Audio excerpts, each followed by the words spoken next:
Here we go, 2:30. Sharp, perfect. Oh, this is Paolo. Hello to everyone. Welcome to this Periscope where I'm going to answer some questions on public speaking and presentations. This is not my first Periscope on this topic. Actually, public speaking and helping others with public speaking is my passion on top of my job. So that's why I do it. And the reason that prompted this specific Periscope is that I had to prepare a speech at a conference and I received some questions on public speaking. I couldn't answer all of them. So I have the questions here. I'm going to answer a few of them right now. But in the meantime, this one works live. It's very easy. If you do have questions you want to put me through, just type them in the comment line of Periscope. They should pop up on my screen and I will be more than happy to try to answer them as long as I know an answer. Otherwise I will pass it. But if you do see that I do not pick up your questions, is maybe just because I missed it on the screen. So feel free to put it through again if that may happen. I try to pay attention to the screen, but at times I do miss lines as they go by.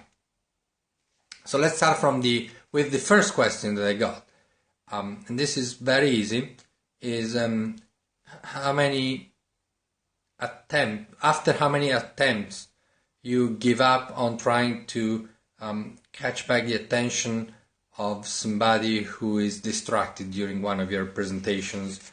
And this works fine because, it could be a good question even when I'm delivering training. Of course, that could be quite... I wouldn't say common, but it may happen, during maybe a long speech or a long presentation that you lose people interest. But the question is after how many attempts you give up, and that's not really easy. I don't have really a precise number, and it's really based on the context. It's based on how much do I care about that given person to pay attention. Normally I care about all participants, but there could be different degrees based on who they are and the reason why they are there. So what I'm trying to do, normally I try to engage them, without putting the spotlight on them. Because if they were distracted and you ask them a question, you put them in a bad position, which is not what I want to achieve, and it's probably what you also do not want to achieve. So what I normally do is I try to engage them. I try to understand if there is any way to maybe try to get them more involved by being more specific to whatever is their field or their specific interest. And of course you can use eye contact to try to engage them.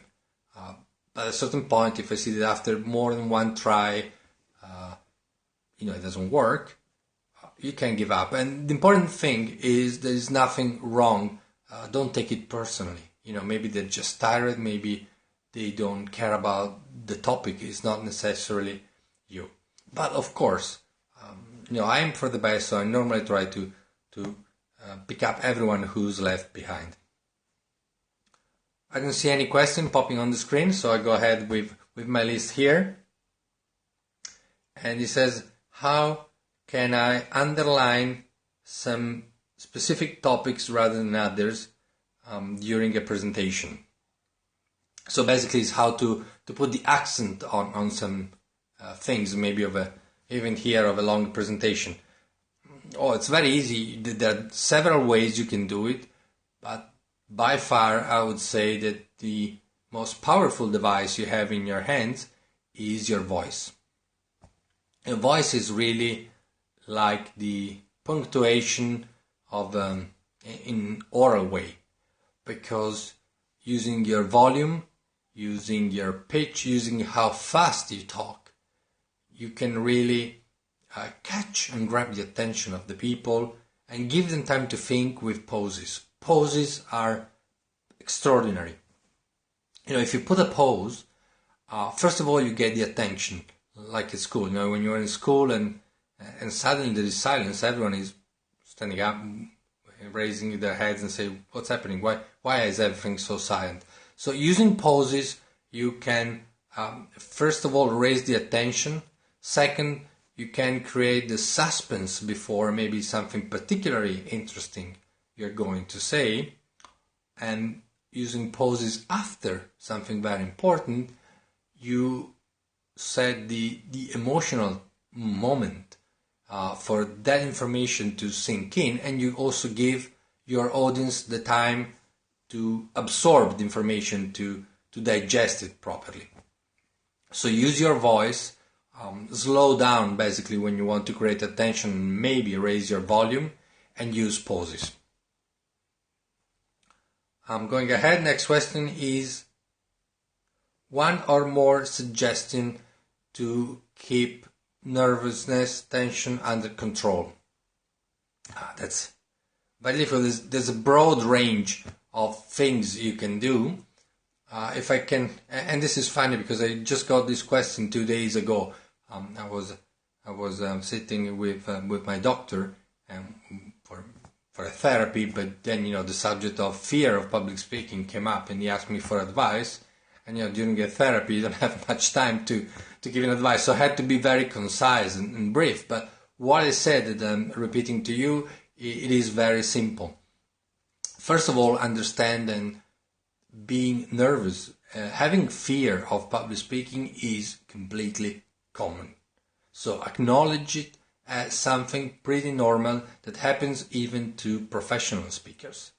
The difference between somebody who's scared of going on stage, whether it's a real stage or an imaginary stage, to deliver a speech, and the professional is just that the latter has managed to manage it, while the former, it's subject to it. So that's really the difference. So first of all, acknowledge it's pretty normal. Once you know it, the second thing you can do, and it's more important, is to try to understand why you have that fear of public speaking, which could be for several reasons, but most of them you will see they will fall in the fear of the unknown. How will they react? Will I stumble? Will I stay on time? Will it make sense what I'm going to say? Will it flow logically or not? And here I have a very simple advice, which is also happens to be very valuable. Prepare. Prepare and prepare. The more you prepare your presentation, your speech, and by prepare, I mean not only working in writing it before, or at least writing the outline or researching the topic, but I mean trying to deliver it as if on stage. And you can do it alone in a room, talking to the wall. You can do it delivering your presentation to a fake audience, maybe your friends, your family, colleagues, whoever. This will help you a lot. And the reason being is because you practice. And as anything else, first of all, practice makes you better. The more you practice, the more you gain confidence in what you're doing. The second thing is that this partially will answer your question. Will you stumble? Try to do it in a preparation time, and you will see if you stumble. And if there is something which doesn't flow logical in your outline, in the structure of your speech, you want to find out during preparation so you can fix it, not of course when you're live in front of the people. And another thing which is very helpful is that by preparing, you get more familiar with your content, the content of your presentation. And I really mean not the topic, because you're probably already familiar, but the way you want to present it to your audience. Why is that so good? Simply because if you are familiar with the content, when you're going to be live before a group, you can focus more on how you deliver your speech and to manage to control yourself, your nervousness, and less on what you're going to say, because it will come more natural to you. So preparation is key. The third advice that I want to give you. The third piece of advice is try to do some relaxation exercises if you can just before going on stage. Because in a nutshell, nervousness is because your body reacts to tension by bringing up your heartbeats, and then you start to sweat and adrenaline goes around, and they are connected, the more your body is excited, the more nervous you are, and the more nervous, the more excited is the body. So one thing you can do is to try to lower it down just before starting. And you can do with some breathing exercises that will bring down your heart rate. Whatever you can do and find what works for you to calm you down, I will surely help you, because if you start calm, you can still get nervous across the presentation, but way less than if you start already over nervous with lots of tension in you. Okay? So that's the three very simple basic piece of advice. Acknowledge your tension. You don't have to suppress it, you actually have to manage it. The second piece of advice is prepare, and the third one is try to relax with some physical exercise before going on stage. I'm getting close to the end of this quick bursting Periscope on public speaking. With my final question, again, if I see any question popping up, I will stay more time online. But right now I have, how could I be more effective communication-wise while I'm speaking before a group? That's really the master questions of all. That's why people come to my training. I want to be more effective when I do public speaking, when I deliver a presentation or a meeting or anything like that. And if I have to answer, I would say just have one main message you want to deliver, because the more things you want to say and the more messages, the more you dilute the message, but also the emotional impact on the people of your presentation. So if you want to be effective, which means to have a high result, just give them one strong message. You will not dilute the power of the message, and also be brief.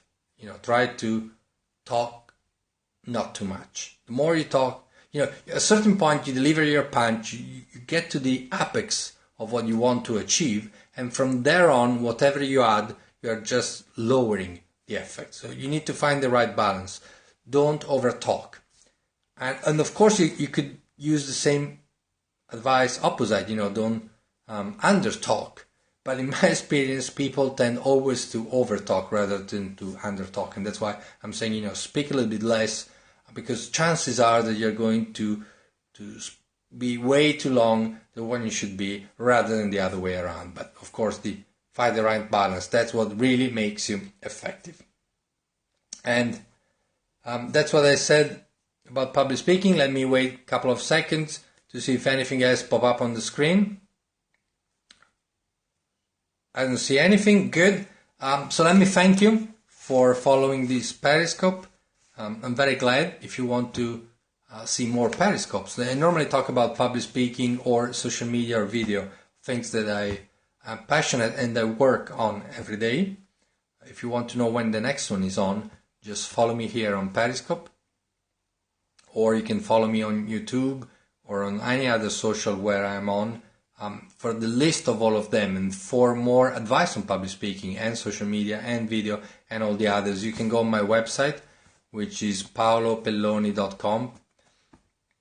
You find it also in the note if you're watching this recorded video. Or even better, subscribe to my newsletter so you can get tips and resources every time I have something new, interesting to say, something free for you. I'm happy to put in my newsletter so you can read it comfortably in your email client whenever you want. Thanks for being with me. I'll see you in the next Periscope. Bye.